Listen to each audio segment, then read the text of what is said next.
j'ai rejoint la CGT le 1er avril 1936, lorsque j'ai terminé mes études à l'école professionnelle de mécanique. Et mon papa m'a dit tu vas aller à la Bourse du Travail chercher ta carte CGT parce que dans la famille on défend ses droits et il faut que tu participes à la lutte ouvrière. Et donc tu as participé à ce grand mouvement de 1936 alors? Ah, en 1936, oui.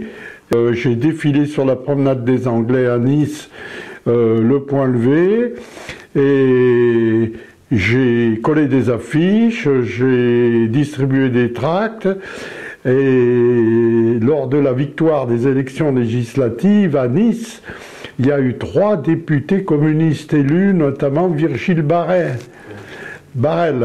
Pourtalais et Laurenti. Et je me rappelle bien, j'ai connu Virgile Barrel, et le lendemain, les travailleurs étaient tellement heureux de l'élection de Virgile Barrel, quand ils se rencontraient dans la rue, ils levaient le poing et ils disaient « Viva Barrel !» Et à la promenade des Anglais, tous les hôtels avaient fermé leurs volets, parce que, bien sûr, c'était un peu une catastrophe pour la bourgeoisie de l'époque. Et après 1936, ce grand mouvement d'enthousiasme, la guerre est arrivée, quoi. Et oui, la guerre est arrivée, et bien sûr qu'il a fallu traverser cette guerre. J'ai été dans la marine et j'ai été démobilisé en 1941. Et en 1943, les Allemands m'ont appelé pour le STO, parce que c'était l'époque, et ils faisaient passer des visites médicales. Et j'avais trouvé un docteur qui faisait des ordonnances et qui disait qu'on était malade, en particulier tuberculeux. Les Allemands avaient peur, ils m'ont mis inapte. Et là, tout de suite, je me suis sauvé en Haute-Savoie chez ma grand-mère, qui avait une propriété en Haute-Savoie.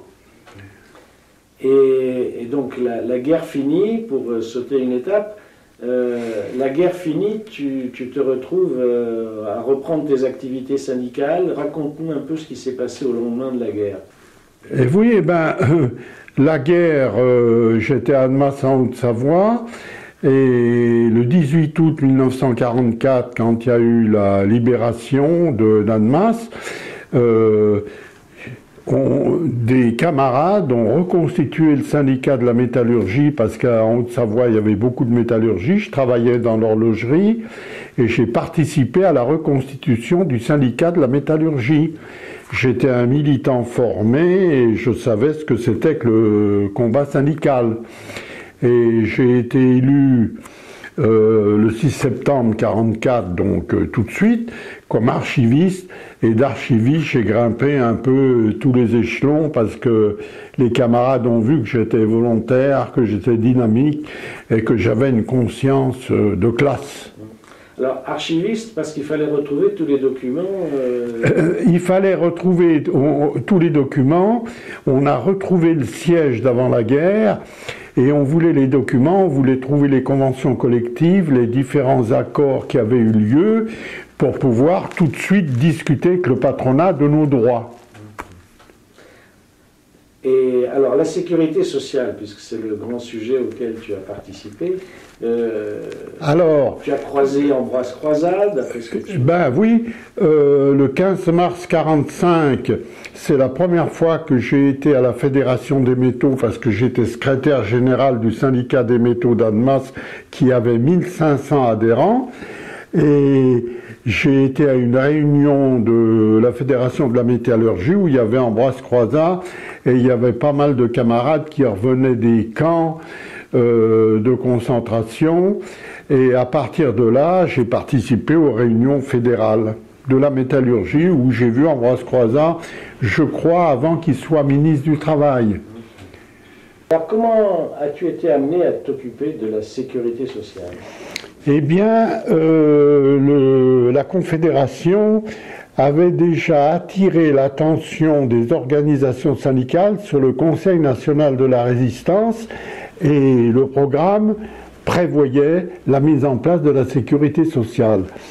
Et la CGT, par différentes notes, disait attention, on va avoir à mettre en place la sécurité sociale et la CGT doit jouer un grand rôle. Alors on se préparait et on savait que c'était quelque chose de très important pour les travailleurs.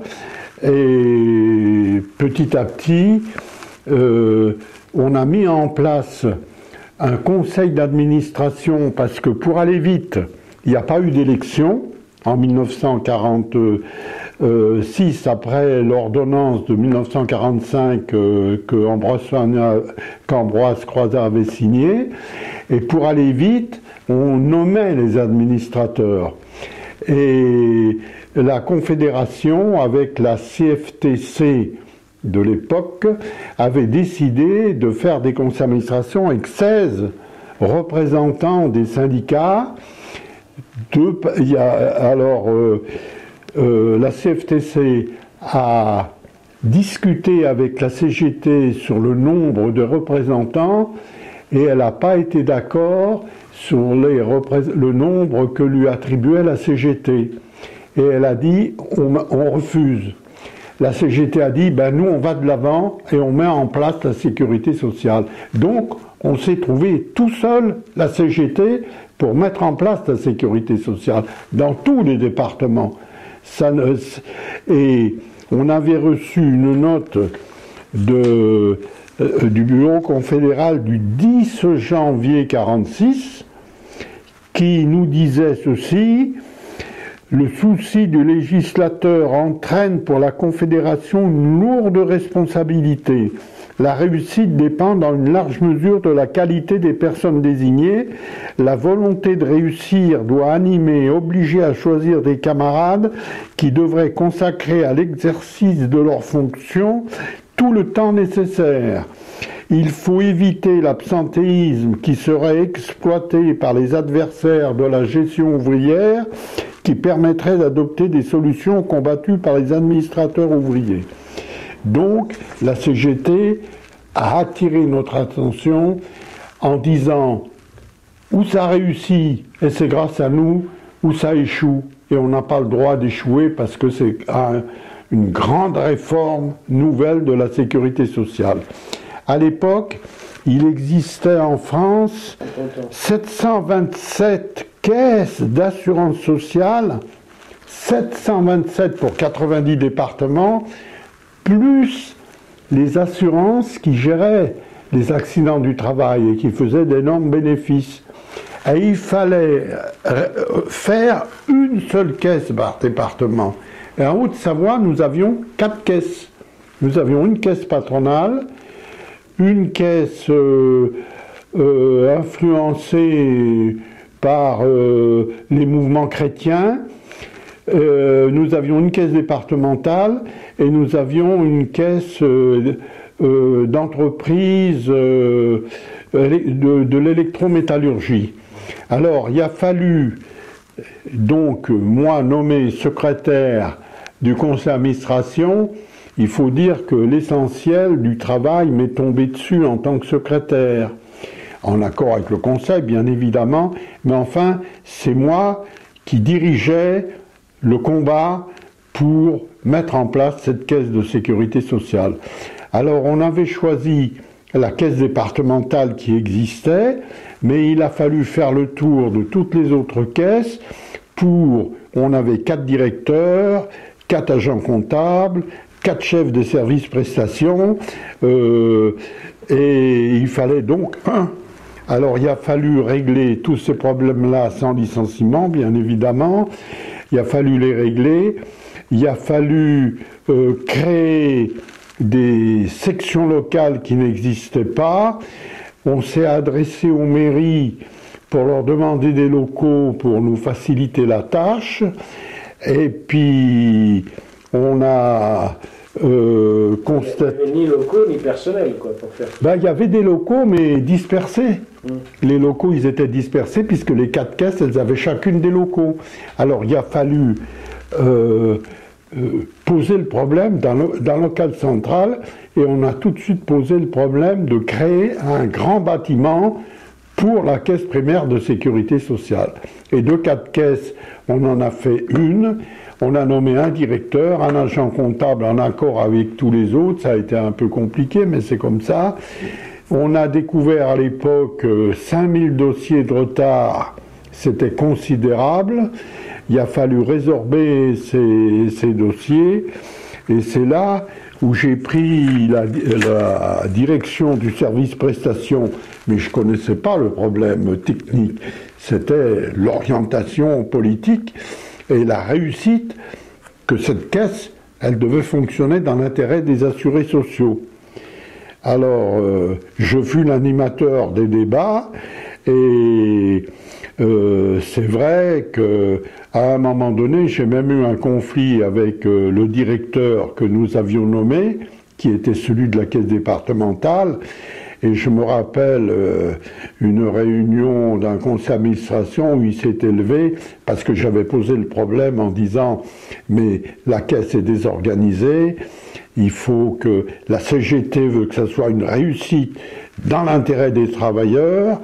Et je lui avais dit « Monsieur le directeur, il me semble que vous avez laissé aller certaines choses et vous n'avez pas pris les mesures qu'il fallait. » Je me rappelle, il s'est élevé « Monsieur Frégonara, vous avez attenté à mon honneur. » Alors je lui avais dit « Monsieur le directeur, moi, mon honneur, c'est de défendre les assurés sociaux, que la sécurité sociale soit une grande réussite grâce à la CGT. » Donc, on peut dire d'une manière certaine que c'est bien la CGT qui a mis en place la sécurité sociale en 1946 jusqu'au mois d'avril 1947 où la CFTC avait obtenu que l'on fasse des élections.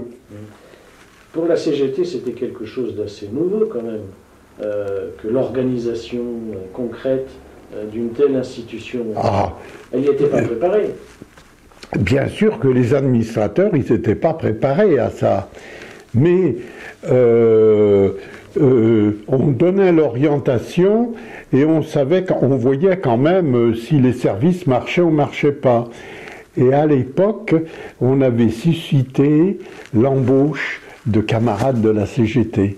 Et on a eu beaucoup de camarades de la CGT qui sont rentrés, qui ont postulé pour rentrer, parce qu'on avait confiance en eux. Et je me rappelle, on avait discuté d'un chef des services prestations, il y avait plusieurs candidatures, et on a fait venir de Saint-Étienne un camarade de la CGT pour diriger le service prestations. Donc on s'est tout de suite appuyé sur des éléments professionnels qui étaient syndiqués à la CGT pour être sûr de la réussite. Mon rôle à moi, c'était de s'assurer qu'on allait mettre en place un organisme qui allait répondre aux désirs des assurés sociaux. Parce que dans les entreprises, en même temps, on tenait des réunions. Et les gars, ils nous posaient la question, ils nous disaient, alors, cette sécu, alors où on en est, où on va, etc., etc. Il y avait un enthousiasme terrible dans les entreprises pour mettre en place cette sécurité sociale. Les salariés l'attendaient. Comment ? Les salariés l'attendaient. Les salariés, ben oui, dès qu'ils ont su ce que c'était, ils l'attendaient. Comment ils ont su ce que c'était? On leur a expliqué ce que ça allait devenir? Oui, ben bien sûr, parce qu'en tant que syndicaliste, on était quand même tous responsables de syndicats dans l'alimentation, dans le bâtiment, dans le textile, dans les métaux, et on était mobilisés. La CGT nous avait dit, c'est numéro 1, c'est la Sécu. Alors pendant un certain temps, on avait un peu, pendant l'année 46, on a un peu, sur les revendications, un peu été léger par rapport à la mise en place de la sécurité sociale. Alors, quelle a été la réaction du patronat? J'imagine que tout ça ne leur... Alors, le patronat était contre. On avait deux grands organismes qui étaient contre la mise en place de la Sécu. Le patronat, qui n'était pas d'accord, et la mutualité. Parce qu'on enlevait à la mutualité ses prérogatives sur le problème des remboursements. des dépenses de santé. Alors, on avait au conseil d'administration 2 patrons. Mais quand ils ont vu la puissance de la CGT et notre volonté, ils ont suivi. Ils ont fait profiter. Ils nous ont pas posé de problème. Ils ont essayé ensuite de réduire la représentation de la CGT. Ah ben après, en 1947, au mois d'avril, il y a eu un décret qui a organisé des élections et évidemment la CFTC a présenté une liste. Dans nos administrateurs, notre liste CGT, il y avait des camarades qui étaient de tendance FO parce que FO était en train de se constituer au début de 1947 et on a eu 11 élus et on était quand même majoritaire. Sur 16 administrateurs, la CGT a quand même eu 11 élus et on a quand même eu en 1947 encore la présidence de la caisse primaire, comme dans la plupart des départements de France, jusqu'en 1950. Et c'est en 1950 que FO a fait une liste qu'elle n'avait pas pu faire en 1947, et ils se sont mis d'accord avec le patronat pour nous retirer la présidence, à partir de 1950. Mais, ce qu'il faut retenir, c'est qu'entre le 4 mai 1946, où on a eu la réunion du premier conseil d'administration pour mettre en place la Sécu, au fin avril 1947, où il y a eu les élections, la Sécu était en place. Tout était fait. À tel point que le directeur régional, M. Brault, de l'époque de la sécurité sociale qui venait de Lyon, qui était un haut fonctionnaire, nous a rendu hommage. Ça, c'était une capacité particulière que la CGT n'avait pas encore démontrée, ça. Voilà, voilà. Oui, ça a été une corde de plus à son arc. Ça, c'est évident que à partir de là, dans nos préoccupations syndicales, il n'y avait pas que les conventions collectives ou les salaires, il y avait la sécurité sociale, les accidents du travail, la médecine du travail. Tout ça, c'est venu petit à petit dans l'orientation que la CGT avait. Et Pierre Larocque, qui avait rédigé l'essentiel des textes, nous a réunis plusieurs fois à l'échelon national pour nous expliquer comment il fallait faire, l'importance, etc., etc. Donc, à partir de là, la CGT, elle avait un motif de plus de combat. Et alors, ton avis sur l'évolution de la sécurité sociale depuis ? C'est-à-dire que mon avis, bien sûr, il est négatif. On savait à partir de 1950 qu'on allait aller vers la démolition et vers ces fameuses ordonnances. Les ordonnances de 1967 ont été un coup d'arrêt sérieux au rayonnement des conseils d'administration que nous avions mis en place de la sécurité sociale. Ça n'avait plus rien à voir, c'était paritaire et on peut dire que la représentation démocratique au sein de la sécurité sociale a été arrêtée avec ces ordonnances. La CGT avait été exclue de tous les postes de responsabilité à l'époque. Mais, de toute façon, on était heureux d'avoir mis en place la sécurité sociale. C'est nous qui avions créé la caisse, et on n'a pas mis longtemps, de 1946 à 1947. C'est grâce à nous s'il y a eu quand même la sécurité sociale qui a pu ensuite se développer, bien évidemment, pas comme la CGT le pensait, mais elle était là et elle rendait quand même service aux travailleurs. La CGT continue de défendre de la sécurité sociale, c'est dans ces perspectives comme dans d'autres domaines, parce que le combat ouvrier, il n'est pas terminé, il se continue. Et je suis un militant depuis 1936. Je suis toujours adhérent à la CGT malgré mon âge, 96 ans. Et je suis heureux et fier d'avoir appartenu à la CGT. Vive la CGT!